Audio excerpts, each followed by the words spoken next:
Hey y'all, I'm JD and welcome back to the Dimensions Woodworks Wood Shop. Today we're going to be tackling a project that is long overdue. I finished my workbench about 6 months ago and I have yet to drill dog holes in it. Why?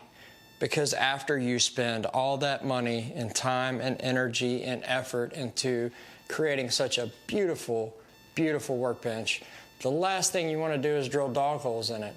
So I've got some tools to get started on this, and I'm going to bring you in a little bit closer and show you what I've got. This video is brought to you by Woodcraft, helping you to make woodwork since 1928. Now, first things first, I've got a couple of layout tools here. I have a 24-inch T-square and just an 8-inch square from Woodpeckers.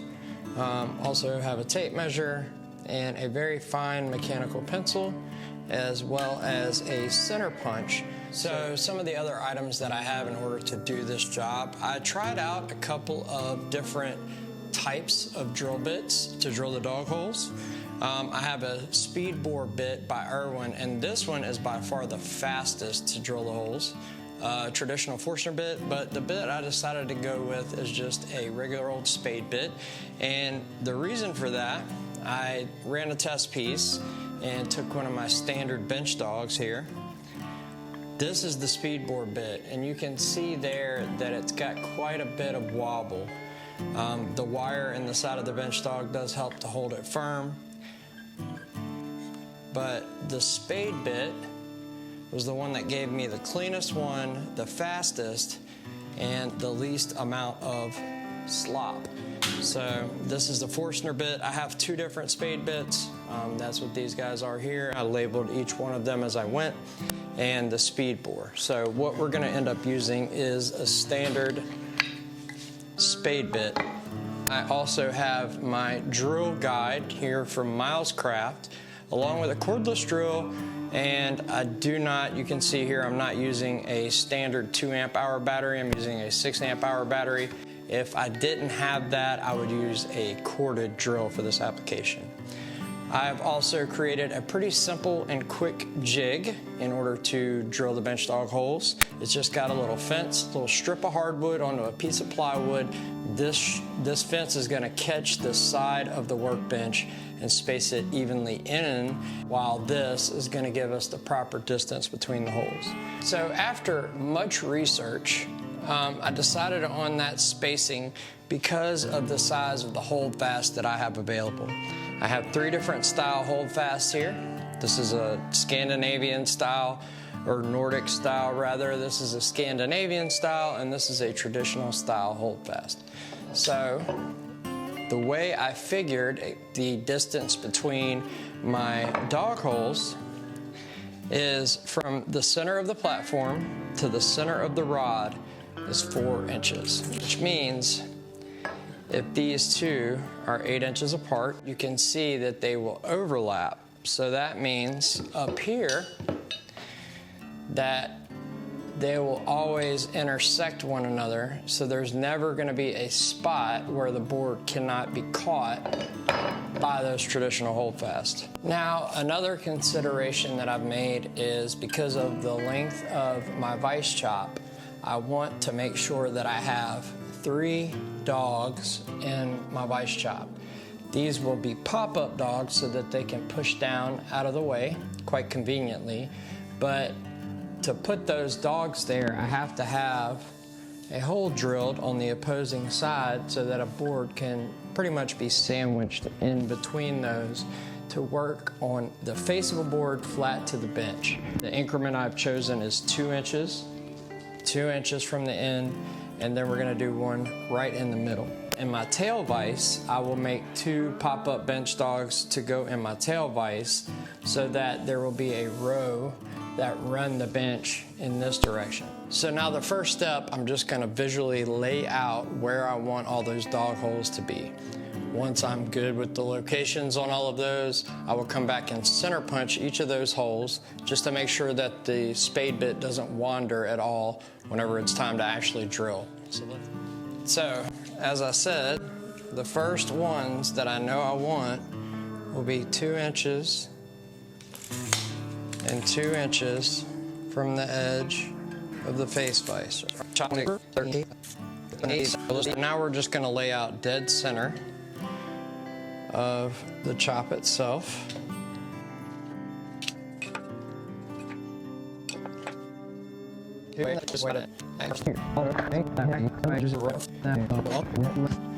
There. Now, there are a couple of easy ways to find the center point, but we're going to do one with absolutely zero math involved. I'm going to use my trusty DFM Toolworks square that actually has a built-in center finder. You take these two pins, push them against the side, and drop this on there. Now let's do the same thing to the other side. Now this is where our handy T-square comes in.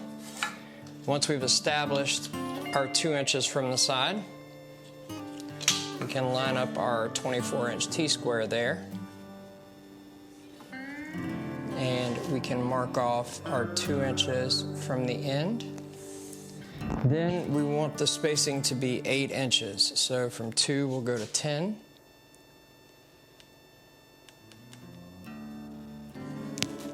From 10, we'll go to 18. And now we can go ahead and turn our attention to the opposite side, or the Nicholson side of the bench, to have another dog to press against with the vise.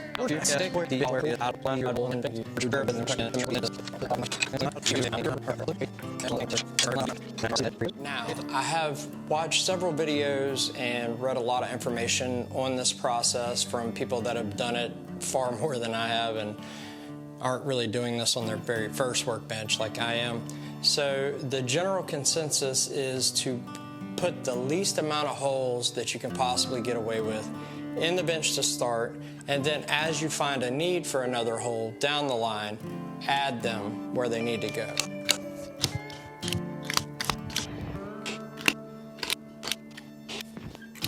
Because we don't have a very stable surface to drill the holes in the vise chop, I've added a clamp to the edge of the bench for these first couple.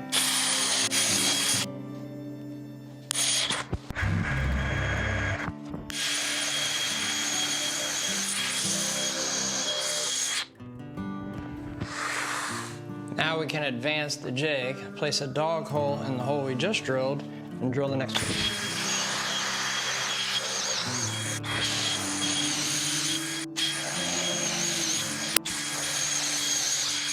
And now, because I have a ridiculously thick, 5-inch thick bench top, I have to come back and add this 6-inch extender into my jig so that I have enough room to drill all the way through. So just for example's sake, I've set this up against the edge of the bench with the extender in it. I've set the depth stop on my Milescraft drilling guide to where just the point of the center of the spade bit is going to protrude through the bottom. That's going to give me my center mark on the underside so that I can come back and drill out the rest of the hole from the bottom side and prevent tear out.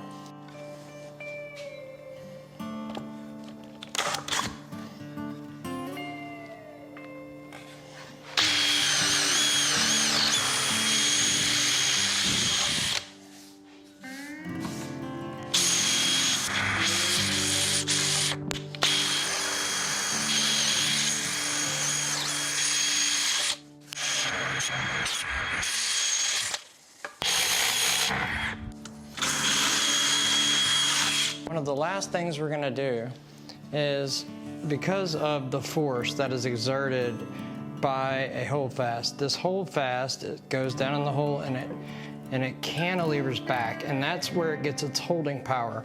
You notice that its platform is slightly angled to allow for this movement to happen. Once you whack it with the hammer and set it, it's actually rocking back in the hole.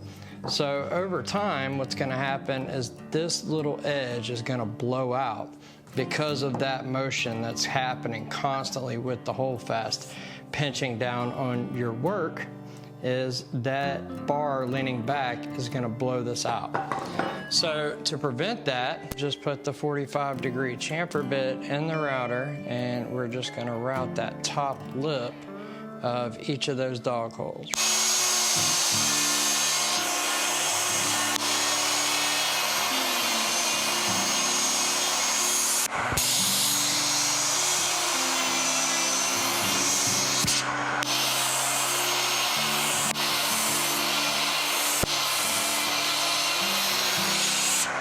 can see that nice little chamfer around the edge that will just prevent the top of the hole blowing out. Now we're just gonna check to see if any of these holes need to be cleaned up at all. It should seat all the way to the bottom. It should come all the way up to this post. And since that one doesn't, you could do this with a file or rasp, a round rasp, but I just have a simple dowel with a piece of adhesive back sandpaper on it. And we're gonna work on this hole just a little bit. You probably wouldn't have to worry about this if you didn't go with a bench top quite as thick as mine here. This bench top is 5 inches thick. In retrospect, that's a little too thick. I think I would have shaved about 1 inch off of it and gone with 4. But because we have such a large hole, I want to make sure that that hole is perfectly true all the way down. Even with using the drilling guide, it could have gotten off just a little bit because we had to use that extension that created just a little bit of wobble.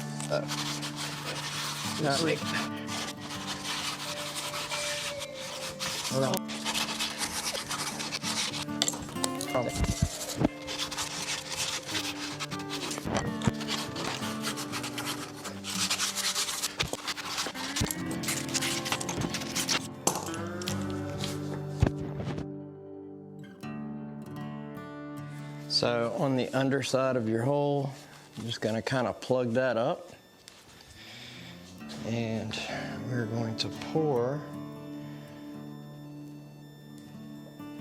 just a little bit of boiled linseed oil down in that hole to allow it to work its way in there. We're gonna try to use a little bit smaller dowel. There we go. And you can see it's fed pretty well all the way through. And we can get to both sides.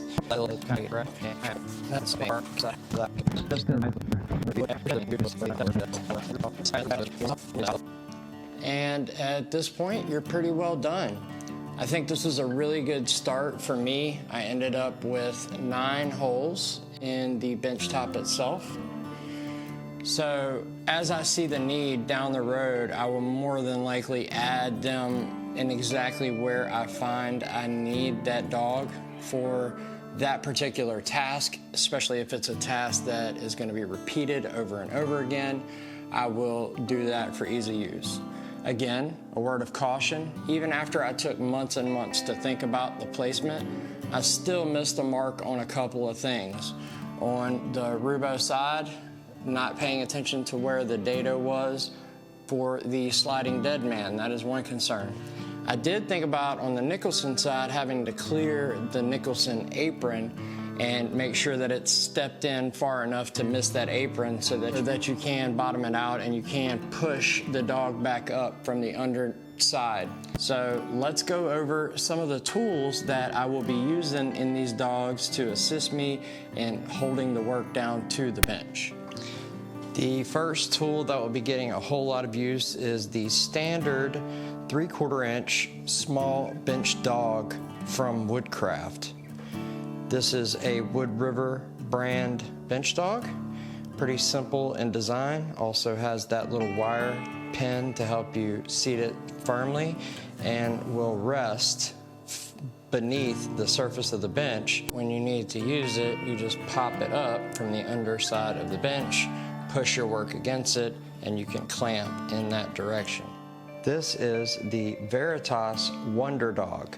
This is probably one of the work holding tools that I was the most excited about getting. So you can seat the Wonder Dog anywhere from dead flat against the bench to elevated at any height that you might need to clamp against work that may be in an otherwise compromising position. We have the Wood River Small Holdfast. The small holdfast is accommodated by a 3/4 inch dog hole and works just like a traditional holdfast with a cantilevered action. As you put pressure here with a mallet, it kicks the tail of the holdfast at an angle. This is obviously exaggerated, but that is how it applies clamping force and holds work straight down to the bench top. Next up in the work holding tool lineup, we have the Nordic style holdfast. Similar shank to a traditional style holdfast, although the screw is set to an angle so that you can apply firm pressure to hold your work tight to the bench. Last up, but certainly not least, we have the Sjoberg's Scandinavian style holdfast. Similar construction to the Nordic holdfast, with one exception: the toggle clamp will slide up and down the shaft to quickly accommodate thicker pieces to be held to the bench. Thanks so much for watching, guys. I really do appreciate you taking the time out of your day to try and come over here and learn a little something about bench dog holes at the Dimensions Woodwork shop. Hopefully this has given you a little bit of an insight into how you want to go about thinking of the placement of your dog holes in your bench top. Again, according to Mr. Shannon Rogers at the Renaissance Woodworker, I got a lot of this information from him. I will post a link to his video here. You want to put as few holes in your bench top as you possibly can in the beginning, and then as the need arises down the road, add those bench dogs in those particular locations for the desired repeatable task. Don't forget to like, comment, share, and subscribe to the channel so that you can be notified when we release new content. We have one more video coming in the workbench series in the immediate future. We're going to make the set of pop-up bench dogs in a few locations here in the bench top. We're going to do a relatively quick, easy, and cheap DIY approach to that pop-up bench dog that you see in a lot of the high quality vices. They come standard and they're in there because they're very handy to have. So thanks again from us here at Dimensions Woodworks, and until next time, don't forget to get better every